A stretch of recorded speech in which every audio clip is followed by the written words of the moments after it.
Hi guys, this is Lucas Miller, and usually I do videos of me playing the piano and singing, but I would like to give a few reviews of some of my favorite movies and TV episodes because I'd like to get better at speaking in front of a camera. I'm going to be reading from some notes because I am not a pro. The words usually come out better on paper than they do on the screen.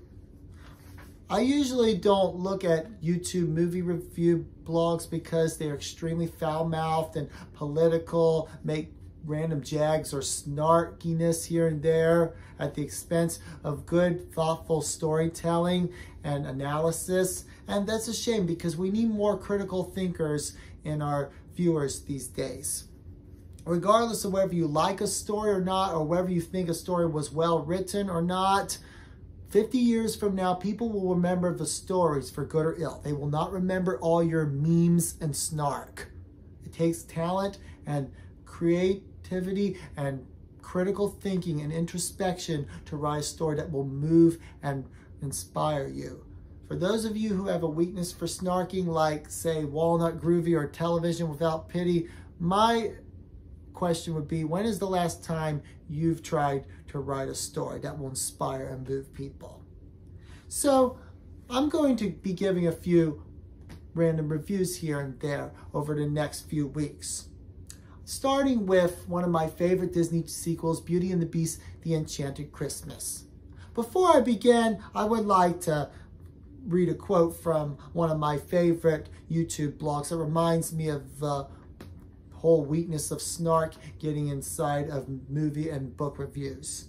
The Dragon's Treasure said on his video, Guide to Media Literacy, "One reason I don't like commentators or podcasts on movies is that they turn on their stupidity and ignorance into these thoughtless, meaningless jokes. They take any depth that might have existed and fill it with dirt until it is shallow and safe enough to walk on." That is why I usually stay off those sort of blogs. There are only 3 movie review blogs that I've really thought were worthwhile. Those would be Aldone, Dragon's Treasure, and Made to Express. I'm sure there are a few others, but they're like diamonds in a pile of snark. But I'm getting ahead of myself. Anyway, I'm here to discuss one of my favorite Disney sequels, Beauty and the Beast, The Enchanted Christmas. I give this 4 stars out of 5. I seem to like this movie more than most people do. If you look on YouTube, it is overwhelmingly negative. And if you look on random Google reviews, most of them are negative as well. It is no mystery that most Disney sequels are shoddy cash grabs with weak storylines that were merely made to capitalize on the success of a first film, but there are a few good ones still that have high quality storylines like Cinderella, Twist in Time, and Lion King 2. I would say Beauty and the Beast, The Enchanted Christmas is one of these. This is one time when I felt they really made a good case for an additional story. Now, mind you, I don't think it's a perfect film, and there are a few things that I would have corrected here and there, and I'll get into that in a moment, but it's still one of the better of their sequels because it's a good example of how you can study and analyze the 2 main characters, explore them in greater depth, meaning Adam, the Beast Prince, and Belle, to where you understand their motives and their struggles better. And it actually had something important to say, mainly through the character of the Beast.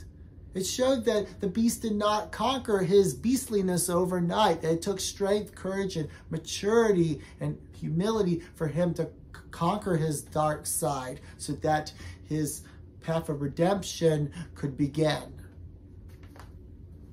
Now, here are the few things I would have done differently.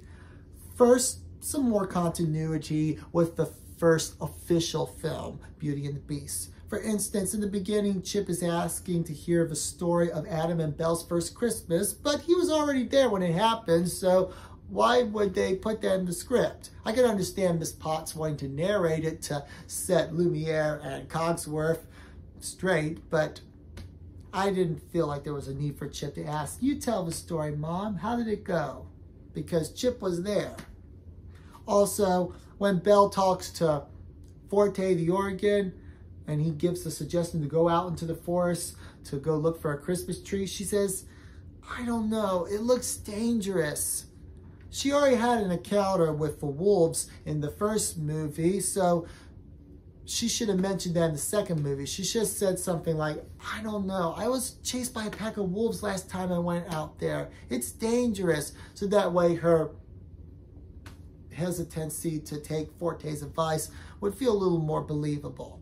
Also, number 3, there were a few peripheral characters I could have done without, like the Jewish axe and the wine glasses. I felt like they were a lame attempt of humor we could have done without. I mean, he adds a few Yiddish comments here and there, says Happy Hanukkah at one point. What was that for? Was that some sort of diversity, equity, inclusion stunt? I don't know. The movie's about Christmas, not Hanukkah. I did like the character of Angelique, the little angel that helps decorate the palace. I like how she starts off with a sour attitude like Puddle Glum in the silver chair, but then when Belle's in the dungeon, punished for celebrating Christmas, when Belle's at a low point of her life, Angelique sees the need to lift her spirits. It's amazing how sometimes people who seem grumpy on the outside can possess high levels of positive energy the way Angelique does when she takes up the song As Long as There's Christmas, and then Belle joins her. That's my favorite part of the whole movie. Every time it gets to that part where they start singing that duet, a surge of joy leaps into my heart. But here are the main reasons why I believe this movie, The Enchanted Christmas, worked as a midquel. I say sequel because it's more of a midquel than a sequel. It takes place halfway through the first film. I would put this story in the beginning, right where Adam saves Belle from a pack of wolves, and then have it end around the time that the Beast gives Belle the library. I would say that the wolves attack happened in the beginning of December, and then him giving her the library happened in January when he began to change his attitude towards her. Here are the main reasons why I believe this film worked well as a midquel, why its presence was justified. It explored the motives and the struggles of Belle and Adam the Beast Prince so that the viewer could get to know them better. Belle perceives goodness underneath Adam's tortured soul and desires to be instrumental in his salvation because of the song's stories. I'll read him stories from picture books all filled with wonder, magic worlds where the impossible becomes the everyday. Stories of heroes who overcame their deepest sorrows. They'll put hope into his heart again to cherish every day. He'll find a better world and the strength to face tomorrow. I'm sure that when he knows the way, he'll want to stay. Also, one objection that some people have to this film is that it emphasizes the Beast's negative traits such as his foul temper and vindictiveness and his controlling attitude. But I actually think that is important to show because it helps the viewer understand why the Enchantress punished him in the first place, why she turned him into what he was inside. And this is also emphasized in the flashback of when he became a beast, when she came disguised as the old woman. He refused to give her food and shelter, like the story of the rich man and Lazarus in the Bible. Adam did not conquer his cruelty and vindictiveness over the night. It took courage and humility for him to confront his faults. When he defeats his evil counselor, Forte the Organ, he defeats the dark side himself so that his journey of healing can begin. Also, Forte the Organ is an outstanding villain, not just because of his creepy demonic appearance, but how realistic he is in terms of gaslighting and manipulating Adam. They share a dynamic much like Othello and Iago in the Shakespeare play. That's fascinating to watch and serves as the highlight of the film. And his evil is also given complexity. Before the enchantment, he was not appreciated for his talents, but now Adam needs his melancholy tunes to soothe the torments of his soul. During the years of enchantment, Forte has become quite fond of Adam and sees Belle as competition for the Beast's affections. Also, his desire for the enchantment to remain complete is understandable because as a classical musician, composer, becoming one with your instrument like that has to be a kind of heaven. My favorite of their scenes together is where Forte tries to tempt the Beast to smash the enchanted rose so that the enchantment will be complete. But then the Beast looks at the book that Belle gave him for Christmas.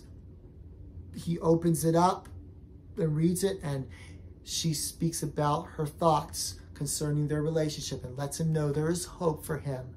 And then the Beast has a revelation. He realizes that he is his own worst enemy and nobody can save him but himself. Belle has only been pointing him towards salvation and redemption, whereas Forte has been preventing him from finding that state of grace by poisoning him against Belle, and that he doesn't have to stay on this cruel and jaded path. When he conquers Forte, he conquers the dark side of himself as well. And this experience brings wisdom to the Beast and draws him closer to Belle. Because of this previous trial he had to go through in the middle of the story, it makes his eventual redemption at the end of the first film feel more real.